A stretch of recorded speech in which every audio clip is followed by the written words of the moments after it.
কোরবানি আইলে বাপের নামে 30,000 40,000 টাকা বাড়িতে পাঠায়, এই টাকাটা দিয়া বাপ মার নামে অথবা শুধু বাপের নামে কোরবানি দেয়। সবাই মিললে এই গোশত খায়।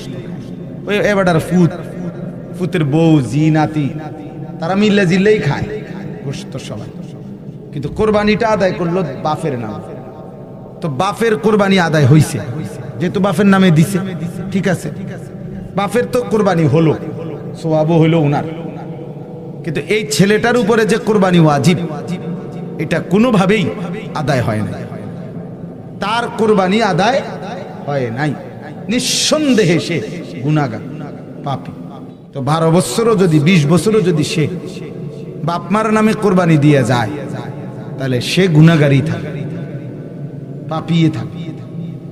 তাহলে এই চিন্তা করে দেখেন, আমাদের সমাজে এক ঘরে 3 ফুট বিদেশ, 2 ছেলে বিদেশ, তো কোরবানি দিছে একজনের নামে, বাপের নামে, এই 2 জনের কোরবানি